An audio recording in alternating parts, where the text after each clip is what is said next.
वट सावित्री व्रत हिंदू धर्म में विवाहित स्त्रियों द्वारा अपने पति की लंबी उम्र और सुखी दाम्पत्य जीवन के लिए किया जाता है। यह व्रत विशेष रूप से जेठ अमावस्या के दिन वट या बरगद के वृक्ष की पूजा करके किया जाता है। इस व्रत की मूल कथा महाभारत से ली गई है, जिसमें सावित्री और सत्यवान का अत्यंत प्रेरणादायक कथा वर्णित है। इसे बड़मावस के रूप में भी माना जाता है। बहुत समय पहले की बात है, मद्र देश के राजा अश्वपति को कोई संतान नहीं थी। उन्होंने तप करके देवी सावित्री की उपासना की और आशीर्वाद स्वरूप उन्हें एक सुंदर तेजस्विनी कन्या प्राप्त हुई, जिनका नाम उन्होंने सावित्री रखा।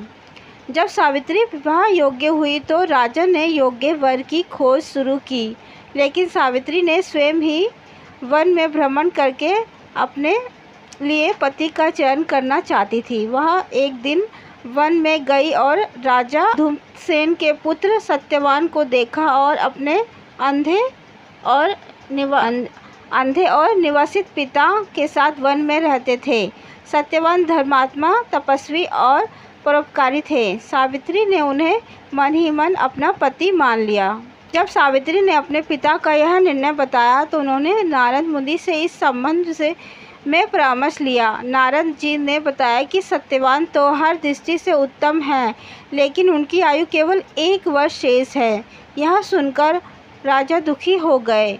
सावित्री से विवाह का विचार त्यागने को कहा, पर सावित्री ने कहा, जिसे मैं एक बार पति के रूप में चुन लिया है, वो मेरा अंतिम निर्णय है। सावित्री का तप राजा अश्वपति ने सावित्री का विवाह सत्यवान से कर दिया। विवाह के बाद सावित्री अपने ससुराल में वन में ही रहने लगी और एक पतिव्रता स्त्री के रूप में अपने कर्तव्यों का पालन करने लगी। जब सत्यवान की मृत्यु का दिन निकट आया तो सावित्री ने उपवास किया, व्रत रखा और वट वृक्ष के नीचे जाकर तप शुरू किया। जिस दिन सत्यवान की मृत्यु निश्चित थी, उस दिन वह उसके साथ जंगल में लकड़ी काटने गई। वही जब सत्यवान को सिर में तेज दर्द हुआ, वह सावित्री की गोद में गिर गया। तभी यमराज आए और सत्यवान का प्राण ले जाने लगे। सावित्री और यमराज। सावित्री भी यमराज के पीछे पीछे चलने लगी। यमराज ने कई बार उसे समझाया कि वह लौट जाए, पर वह यहाँ नहीं मानी। यमराज की बुद्धि और संयम और पति के प्रति अटूट प्रेम देखते हुए उन्होंने उसे वर देने को कहा। सावित्री ने पहले 3 वर मांगे।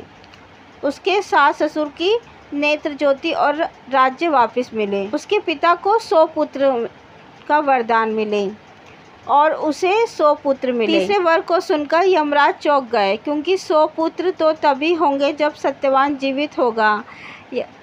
यमराज अपनी बात से पीछे नहीं हट सकते थे, इसलिए उन्होंने सत्यवान को जीवन दान दे दिया। आशीर्वाद देकर लौट गए। सत्यवान जीवित हो गए और दोनों लौटकर घर आए। उस दिन वट सावित्री व्रत का आरंभ हुआ। वट वृक्ष जो ब्रह्मा, विष्णु और महेश का स्वरूप माना गया है, और सावित्री की तरह सुहागन स्त्रियां इस व्रत को करती हैं ताकि उनका पति लंबी आयु वाला और सुखी जीवन जी सके। इस व्रत में महिलाओं को क्या करती हैं? व्रत करने वाली स्त्रियां उपवास रखती हैं, वट वृक्ष की पूजा करती हैं, जल, कच्चा दूध, फल, फूल अर्पित करती हैं, कच्चे सूत यानी धागे से वट वृक्ष की परिक्रमा करती हैं। आमतौर पर महिलाएं 7 बार, 21 बार या फिर 108 बार फेरे लगाती हैं।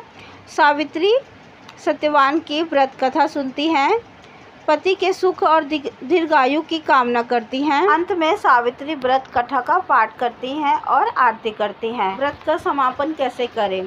किसी ब्राह्मणी को वस्त्र, फल आदि दान करें। व्रत का पालन अगले दिन करें। महिलाओं द्वारा पूजा करते हुए वट सावित्री व्रत का महत्व केवल धार्मिक नहीं है, सामाजिक और वैज्ञानिक भी है। बरगद का वृक्ष ऑक्सीजन देने वाला अत्यंत पवित्र वृक्ष है। यह व्रत पति पत्नी के बीच के प्रेम और त्याग को समर्पण का प्रतीक है। सावित्री जैसे संकल्प और धैर्य की प्रेरणा देती है। तो दोस्तों, यह थी वट सावित्री व्रत की जानकारी। अगर आपको ये वीडियो उपयोगी लगी हो तो इसे लाइक करें, शेयर करें, हमारे चैनल को सब्सक्राइब करें। आप सभी को वट सावित्री व्रत की हार्दिक शुभकामनाएं। धन्यवाद।